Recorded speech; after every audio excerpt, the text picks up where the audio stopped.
নাভিতে কি করছে এটা যদি ঘরে করতে পারেন তাহলে আর হসপিটাল যেতে লাগবে না। তো প্রায় সময় দেখা যায় কোনো কিছুর জন্য খুব দুর্বল হয়ে যায় শরীর, সেই জন্য ইনস্ট্যান্টলি হসপিটাল যেতে হয়, গিয়ে স্যালাইন নিতে হয়। কিন্তু আপনারা কি জানেন, যারা কিডনি ফেলিয়ার পেশেন্ট তাদেরকে স্যালাইন দেওয়া হয় না কেন?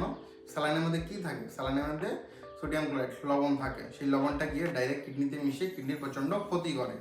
তো আপনারা যে যাদের সিকিডি পেশেন্ট না, কিডনিতে কোনো সমস্যা নেই, কিছু হলেই দুর্বলতার জন্য হসপিটালে গিয়ে স্যালাইন নিয়ে নিচ্ছেন, এই স্যালাইন তো আপনার কিডনিকে ডেফিনেটলি ড্যামেজ করছে। এ থেকে বাঁচবার উপায় কী?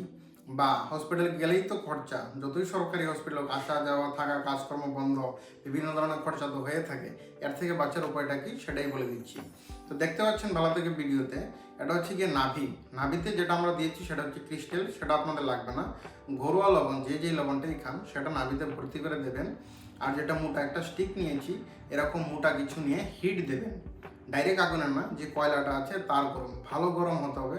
গরমটা যাতে লবণ দিয়ে গিয়ে নাভিতে মিশে, মানে নাভির মধ্য দিয়ে সমস্ত শরীরে সরে যায়, এতে রোগী প্রচণ্ড শক্তি পাবে। তাছাড়া যাদের নাভি এক জায়গা থেকে আরেক জায়গায় সরে যায়, এটা নাভিকে জায়গা টানতেও সাহায্য করে।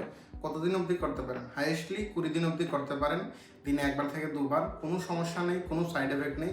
যত বসি যে কোনো ধরনের রোগী ব্যবহার করতে পারেন। সে রোগী যতই দুর্বল হোক না কেন, কিছু না কিছু এনার্জি অবশ্যই পেয়ে যাবে। আর এটা তোর শরীরের ভিতরে লবণ ঢোকাচ্ছে না, সেই জন্য সাইড এফেক্টের কোনো প্রশ্নই ওঠে না। নাভিতে লবণ রেখে এইভাবে গরম সেক দিয়ে রোগী অনেকটাই শক্তি পেয়ে যাবে।